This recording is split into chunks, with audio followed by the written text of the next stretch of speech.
So coming up this weekend is going to be an event in front of a crowd in Seattle, Washington, and it actually is going to be a pretty solid event. Now, right now, only 11 fights have been announced, and a couple of those were short notice additions just a couple of weeks ago.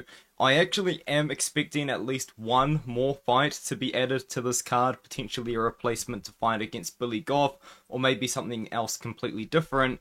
But I do think that we might just get a very short notice fight added to the card later on, which I will break down when that does happen.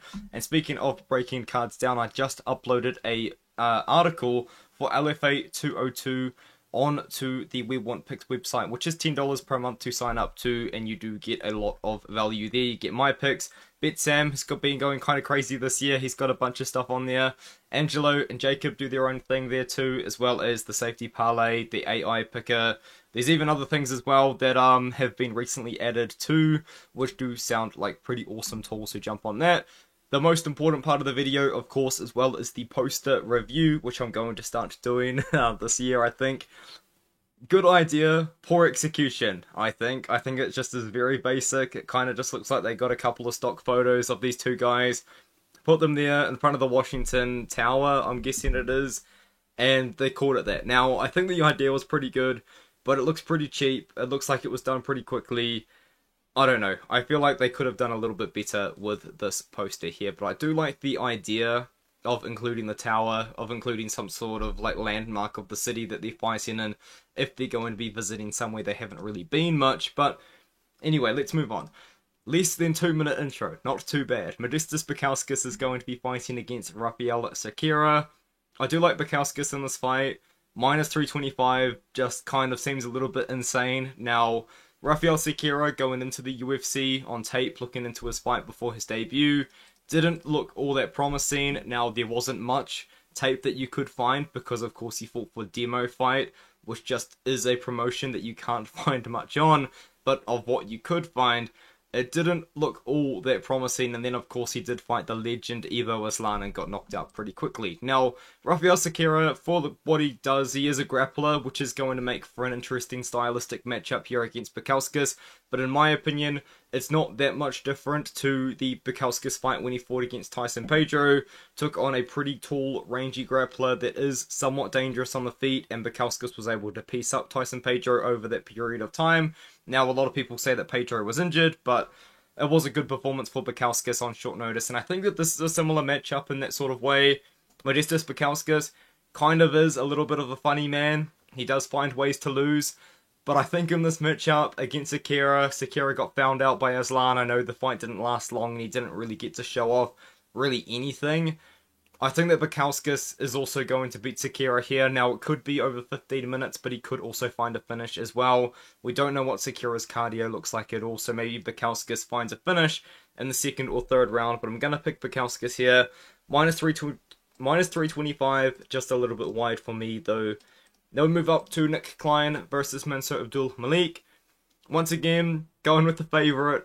Once again, I think the odds are a little bit wide. Now, Mansour Abdul Malik is a very good prospect. I think that this guy is a very promising fighter, and honestly could be one of those guys that makes it into the rankings in the next couple of years at 185 pounds. But I do still think that he does have a couple of flaws, but I don't think Nick Klein is that guy to expose those flaws. So to talk about Mansour Abdul Malik, very, very powerful, very quick, very athletic guy for this weight class, and what he wants to do is he wants to take his opponents down and just dominate them with ground and pound, and that's what he did in his UFC debut. That's what he did against Wes Schultz for the most part. Now, that was a little bit of a battle there. Wes Schultz did find his own success, and prior to that he was just dominating guys on the regional scene. Mansour Abdul Malik on the feet, I do think that he is quite sloppy. I do think that he can get hit and potentially exposed by a better striker, but I don't think that Nick Klein is that guy. Now, Nick Klein is a pretty big guy for the weight class himself at 185 pounds. Come in on short notice against Geraldo Souza and was able to find a quick submission. Now, Klein, what he does also is he's also a grappler. He's also a wrestler. In the past, his striking defense has looked pretty bad, but it has definitely gotten better over the last couple of fights of his. And another thing as well that he has struggled with himself is the cardio. But once again, it looks like it could be getting a little bit better as well. Nick Klein, I think he's got more tools on the feet in this matchup here. Mansour Abdulmalik really does just throw down with the boxing, whereas Klein can have a pretty kick-orientated offense on the feet. But I think what it comes down to is, can Nick Klein defend the takedowns of Mansour Abdulmalik? And in my opinion, I'm going to say no to that, because Mansour Abdulmalik is a very similar sort of... so this is a very similar stylistic matchup to Mansour Abdulmalik versus Wes Schultz, because Nick Klein, I believe, actually replaced Wes Schultz in the matchup against Gerardo Souza, because he is a Wes Schultz training partner. So Nick Klein trying to get one back for his training partner, but I do think that we've seen the fight happen before in that Wes Schultz matchup, and Mansour Abdulmalik did have to deal with a little bit of trouble there, but I think that once again, he can go out there and get it done against Klein. I'm picking Mansour Abdulmalik to win by knockout. It probably does happen in the first round, and if it doesn't, the fight could get interesting because Abdulmalik's cardio is still a little bit unknown. Now we have Ricky Simón fighting against Javid Basharat. Javid Basharat coming off a couple of pretty odd performances. I think you could say the first one, he quite literally tried to make it impossible for Victor Henry to never have children again, and then mocked him for it, which was just a very odd choice of what to do considering the situation. And then against Ayman Zahabi, that was a very odd fight again, because I really thought that Basharat was going to get his big comeback against Zahabi, and boy was I wrong, and I think a lot of people were as well. Zahabi really did have a good game plan to defeat Basharat in there, and ultimately just was able to out-volume Javid, which was Javid's big issue in that fight. Javid Basharat, he is a very talented wrestler, but he uses that wrestling threat to open up a lot of boxing options for him, because his striking is quite slick, it's quite good. And I think that's the difference between these two guys in this matchup. Now, Ricky Simón was at one point a very good prospect to look out for. He defeated Jack Shaw, which at one point was a good win, but now it just doesn't really mean anything. But the win over Jack Shaw at the time was a very good win, and I do remember picking Simón as the underdog to do that back in 2022. And since then, he has taken on a couple of good guys. He's taken on Song Yadong, who's main eventing this event, Voldemort, and then Vinicius Oliveira had a very surprising performance by just dominating him on the feet. And I think, as I said before, this is where the difference is. Ricky Simón on the feet just does not have the striking to back up the threat of his wrestling. Now, he can come forward and shoot for takedowns pretty regularly, almost in a Merab Dvalishvili type of style, but he doesn't really set them up so well with his feet, and he just doesn't really have a striking threat that I think that Javid Basharat does. And we also just saw Ricky Simón get absolutely dominated in the striking by a very unorthodox striker. Now he's taking on Javid, who I guess you could say is a much more traditional striker, a much more traditional boxing style. But I do think that Javid is going to be the better boxer, the better striker in this matchup. And if he wants to, he probably could get a couple of takedowns of his own. I'm picking Javid Basharat to take this fight to decision and win that decision. I would be surprised if there was a finish on either side of this matchup. This is a fight which I would be very surprised if there was not a finish. I think that this fight ends inside the distance, and I am going to side with Nursultan Ruziboyev.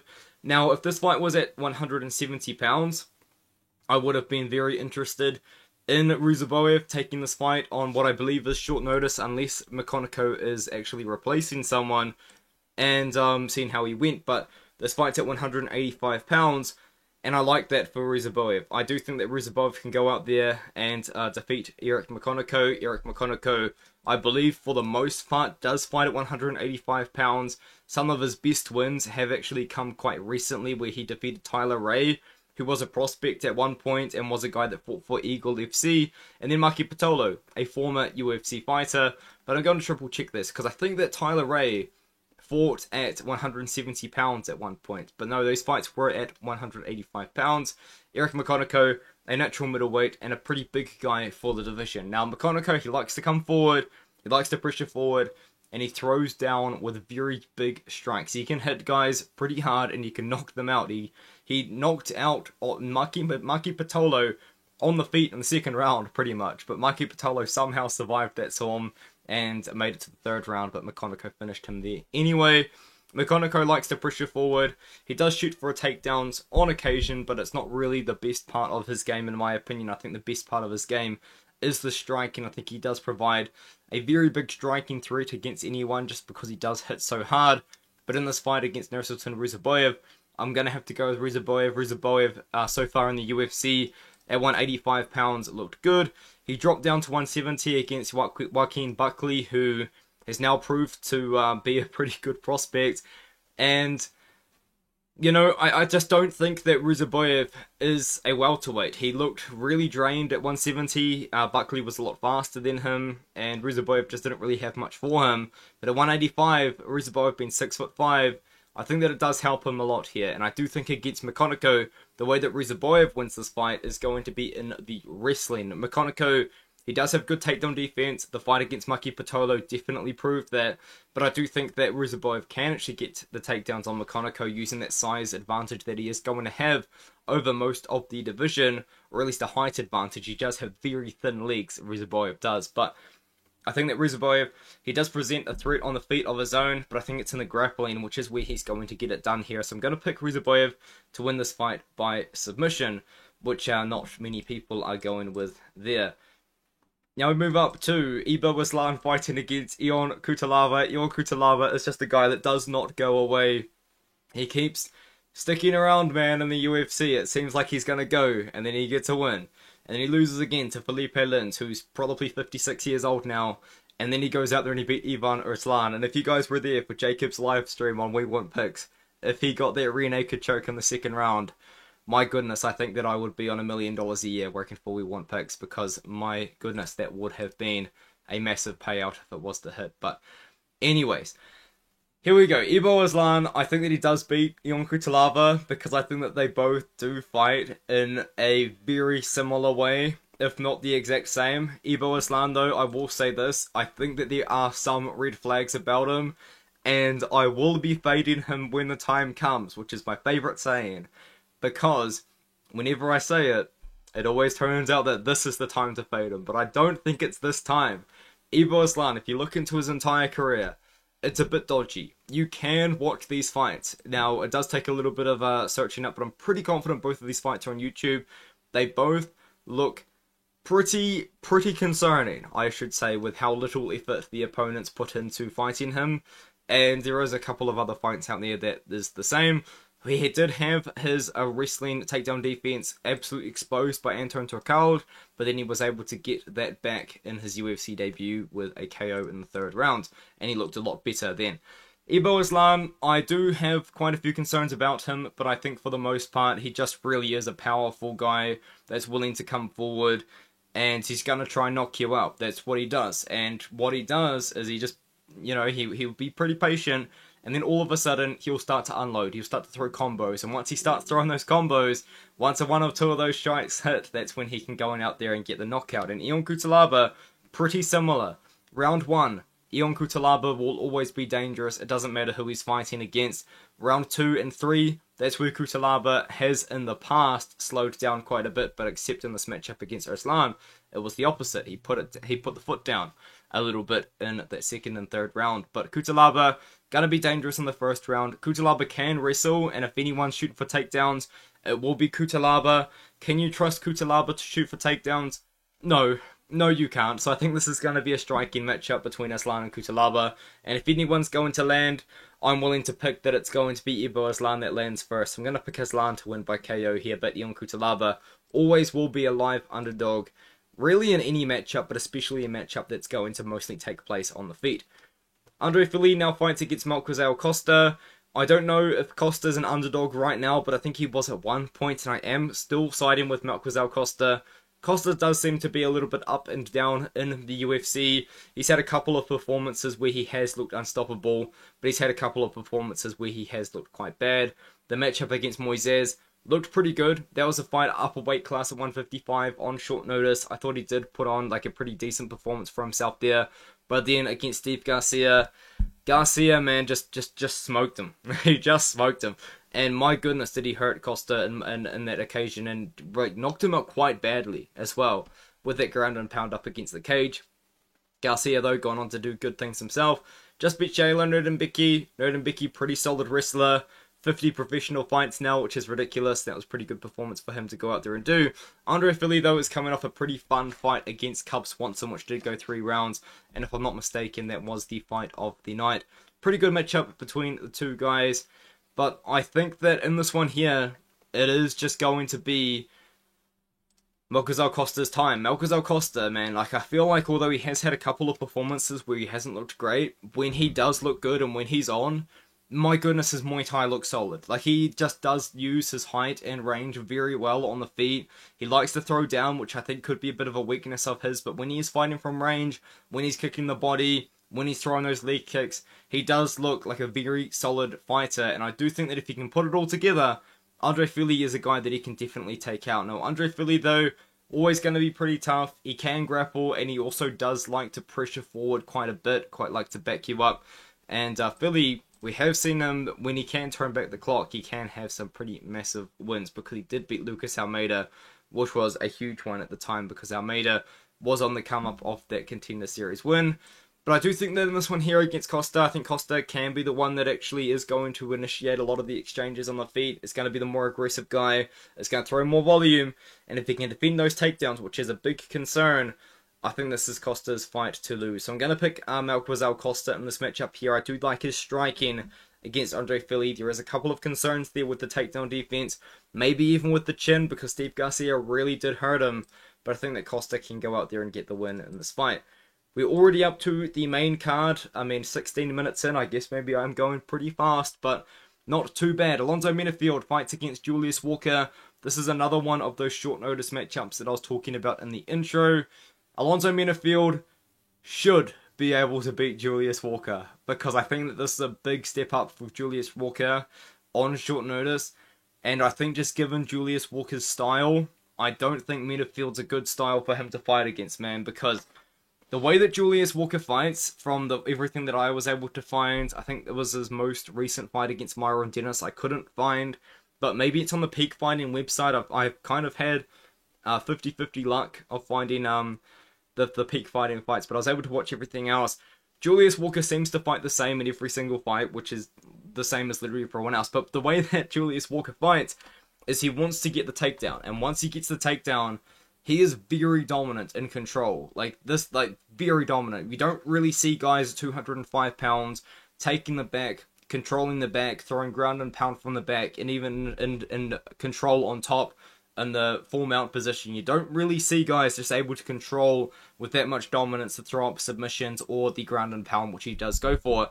But what I worry about, though, is the times in between.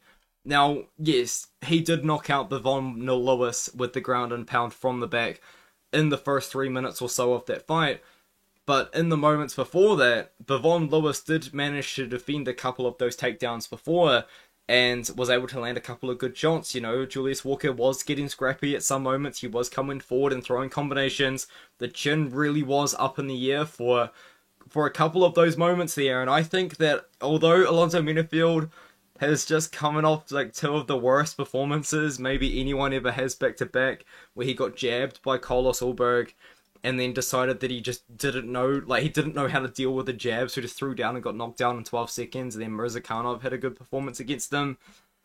He should be able to defend the takedowns of Julius Walker, and I think that Menifield hits hard enough and does present a pretty solid enough threat on the feet to knock out Julius Walker. I actually think that this could be a pretty similar matchup to the Jimmy Crute fight, if you can believe it, because Julius Walker, he's like Jimmy Crute. Doesn't really have the best striking, but he just does have a very big wrestling and grappling threat behind him. I just worry that Menifield, being Alonzo Menifield, a man that you cannot trust, you just cannot trust Menifield with anything, Menifield is probably going to go out there and shoot for the takedowns, like an idiot, because I can almost guarantee you that he will. But if Menifield defends the takedowns and fights this as a fight where he needs to be the striker, I would be surprised if he can't knock out Julius Walker, because I do think Walker is very hittable, and Menifield just has a pretty good style to defend the takedowns and hurt Walker on the feet. So I'm picking Menifield to win this matchup here. Now Gene Silva fights against Melsik Baghdasaryan. I mean, Gene Silva's on a mission right now. He's been looking really good. The odds, though, are a little bit crazy, though. Melsik Baghdasaryan isn't a bum. You know, like he's plus 425 in this matchup, which kind of indicates to me that the odds makers are giving him next to no chance to win the fight. I think he's got a better chance than plus 425 implies. Do I still think Gene Silver wins? Yeah, I do. Is Gene Silver still one of my top 5 more confident picks on the card? Yes. Yes, it is. But he shouldn't be minus 600 or so in this matchup, in my opinion. Silver has gone out there and looked very good in his UFC run, but especially it has been those 2 most recent matchups back-to-back that he did take. He did miss weight against Charles Jourdain, which I think not enough people are talking about, but he was able to go out there and dominate Jourdain. And then after that, went out there and just come forward, up a weight class on a couple of weeks in between these fights, by the way, and dominated Drew Dober. Everyone wanted to see him come back again, but it turns out he had some sort of injury, which he's taken his time off for, and now is coming back.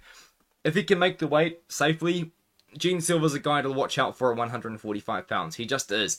And the reason why I do think that he does beat Mousak Baghdasaryan here, despite it being a striking matchup, and despite Mousak Baghdasaryan just having really good, like, technical kickboxing, it's the pressure that Gene Silver is going to bring. Gene Silver just doesn't care. He comes forward, he just wants to come forward and bomb away, really. That's kind of what he does.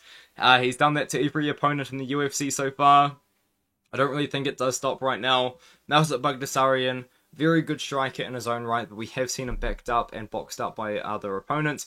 And, you know, Josh Culibao, I mean, Josh Kulibao's on a bad run, so this is going to be a really bad comparison, I think, but you're going to have to hear me out here. I think Gene Silver can do what Josh Culibao pretty much did on the feet in that matchup, and that's come forward and use the boxing combinations up and close, take away the weapons that Mousak has, which are the kicks, because Mousak is one of the better kickers at this weight class. He kicks so well at the head, he kicks so well at the body, and he kicks so well at the leg from range.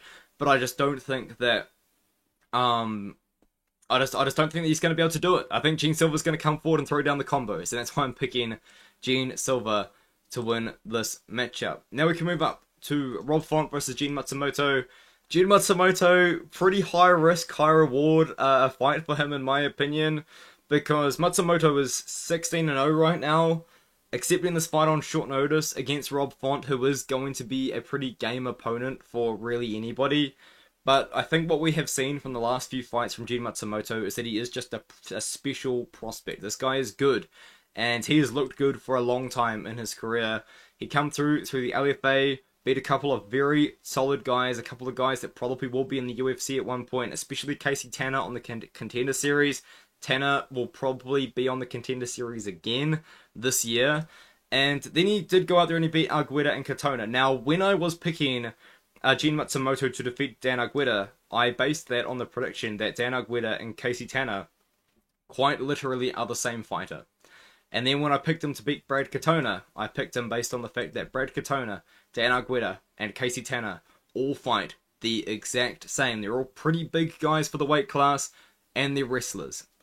And now for Gene Matsumoto, this is going to be an interesting sort of change for him, because he has been 3 training camps in a row now, preparing for guys that are going to want to take him down.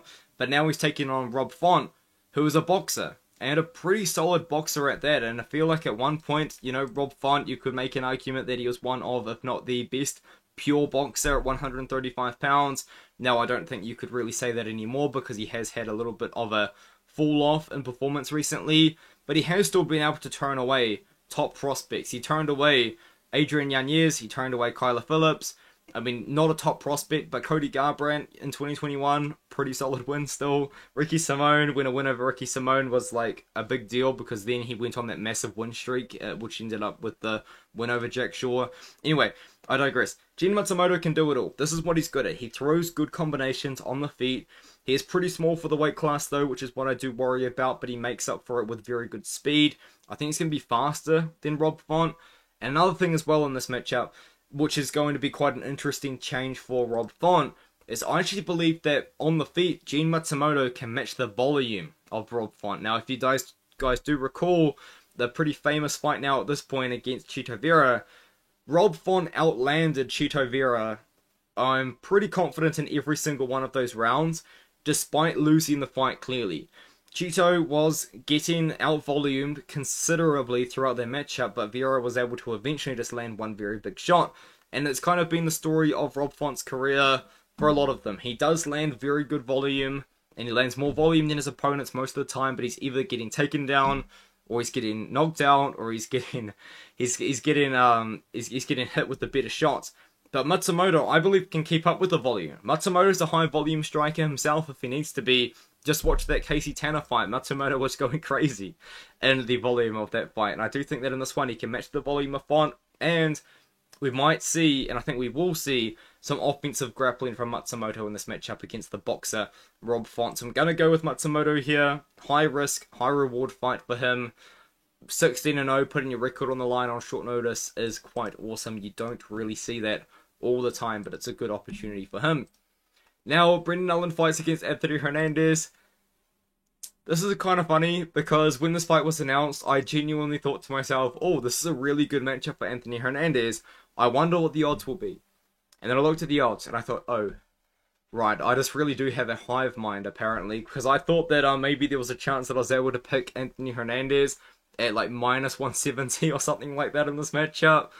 Never mind, it seems like everyone agrees with me. Anthony Hernandez is a nightmare matchup for a very significant amount of the UFC's middleweight roster. He just has cardio 4 days, and he will go out there and he will offensively wrestle over and over and over and over again. Now, notable performances, I would say, is actually the Josh Fremd fight. Now, I know that a win over Josh Fremd isn't that impressive, but it kind of does just summarize Anthony Hernandez fight style, because Fremd took this fight on short notice. It's funny, it was originally meant to fight Dricus du Plessis at one point, but Fremd accepted the fight on short notice, and in this matchup against Josh Fremd went out there, and Hernandez just put on one of the most insane wrestling paces that we have ever really seen in the middleweight division over 3 rounds, and Josh Fremd just could not keep up, and then he proceeded to do that to every single one of his opponents that he has fought, including Mikael Pereira, despite Mikael Pereira gassing out in the first 90 seconds of the fight and nearly finishing Anthony Hernandez in that first 90 seconds. Now, Brendan Allen is going to be a tough guy for him to do that against, because Brendan Allen, as we know, is a very talented grappler himself, is a very talented wrestler himself, was on a good run, but I actually think that I can draw some parallels. You're going to have to hear me out here. Some parallels to the Jacob Malkoun fight. Now, I am a little bit on island in this matchup, because a lot of people actually think that Jacob Malkoun could have won this decision. I personally thought that Brendan Allen was just the more effective fighter throughout the rounds, and actually did deserve the win. But Jacob Malkoun was able to take down Brendan Allen and was able to control Brendan Allen. And I think that if Jacob Malkoun can do it, then Anthony Hernandez can definitely follow a very similar game plan and go out there and get the takedowns. And Brendan Allen's going to probably stand back up, but Anthony Hernandez is going to go out there and he's probably going to get another takedown. And I think in pure grappling as well, despite Allen presenting a pretty solid grappling threat, I actually think that Hernandez could potentially be a little bit more dangerous, because we've seen Hernandez threaten with a very wide arsenal of chokes and a submission attempt. So I'm going to go with Hernandez here. If he can beat Brendan Allen, I mean, it could be Anthony Hernandez versus Jared Cannonier if that's the next matchup, you know, and then after that, it's probably title eliminator. So Hernandez really on a good run right now. If he can beat Brendan Allen, I think you could see him in a massive, massive fight. Maybe another main event. Maybe main event against Cannonier in the Apex or something like that. So I'm going to pick Hernandez to win. Main event time. Same as the co-main event. This fight was announced, and I thought to myself, oh, this is a pretty bad matchup for Henry Cejudo. And it turns out the whole planet agrees with me. Song Yadong is minus 270. A little bit questionable though for Henry Cejudo, because I think Henry Cejudo is good. You know, I thought that Henry Cejudo, I thought he beat Aljo. I thought he beat Aljo. Once again, I'm on an island there, but I did think that he beat Aljamain Sterling in that matchup, and then after that, of course, he did end up losing to Merab anyway, so it wouldn't have changed the title picture like at all. But I did think that Henry beat Aljo, and the thing about this matchup is though, Henry is a very small guy for 135 pounds. Yeah, he is a flyweight. He is a guy that won the belt at flyweight and then won the belt at 135, of course. But Henry Cejudo is a flyweight. And if he was to make a big return, I know we did it at 135. I would have actually liked to have seen it at 125, because then we could have someone to fight Pantoja that Pantoja hasn't already fought before.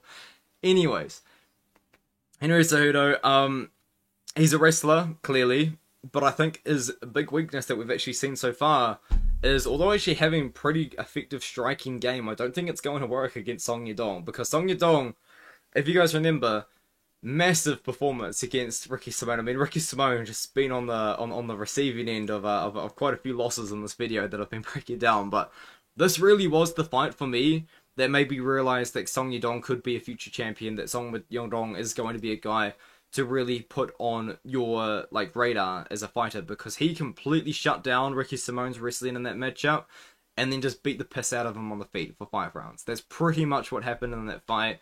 Now, Simone did have some moments early on, but Song Yadong, once he started defending those takedowns, Simone just had no chance, really, to be honest, and Song Yadong ended up just beating him up. Now, it's funny, because pretty much the same thing happened on the opposite end against Petr Yan, which I guess you could say is somewhat similar to this one, but Henry Cejudo, I just don't think is anywhere near the striker that Petr Yan is, and despite just having very, very good wrestling, I just don't think that he's going to have that size to go out there and just take down Song Yadong over and over and over again.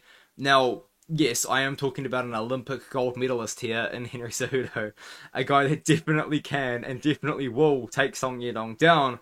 The question is, though, he needs to be able to do it for 25 minutes, and I do think that the 2, maybe 3 minutes of each round that's going to be taking place on the feet, because Song Yadong maybe defended a couple of takedowns, or Henry Cejudo hasn't shot yet, this or that, he's going to be in danger. Because I think Song Yadong, he's a dangerous guy. He's a guy that has a lot of power in his hands. He's a guy that I think is the much better striker in this matchup. Now, Aljamain Sterling, pretty unorthodox striker, but definitely not really as dangerous in the pure power sort of aspect, and also just doesn't really have the same sort of I guess the word would be traditional technique, because he is unorthodox, that Song Yadong has, and I think that that's actually going to help Song Yadong in this matchup. And another thing as well that I should have mentioned at the very start is Song Yadong's Team Alpha Male guy. He's a Uriah Faber guy. I'm sure that the team is going to have a very good matchup for this. Team Alpha Male, pretty well known now at this point for creating fighters that do have pretty good takedown defense, aside from Vyacheslav Borchev, I should say, and probably a couple of others. But I think Song Yadong is just going to be able to defend the takedowns and hurt Cejudo on the feet. Now, there's a very good argument for Cejudo to potentially win this fight. You can't forget that Cejudo did hurt Merab Dvalishvili on the feet at one point in their matchup there, but I just think at this point it's time to move on from Triple C. The comeback wasn't quite as awesome as it could have been. I wish it was at 125, so he could have fought Pantoja. But anyway, that's it. This poster, I look at it for a second time, and you know what? It's not a good poster, is it? Last week's poster wasn't good either. Oh well. Yeah, I don't know what I was thinking. This is a really bad poster. UFC, you need to do a little bit better. What's the next poster looking like, though, eh? A little preview for the next poster. I should say. What are we thinking about it? Solid. You know what? Basic but solid. I like it. Short notice little poster. I would hang that up on my wall. I like that, actually. It's quite cool. Anyway, let me know what you think. I'll see you guys in the next one.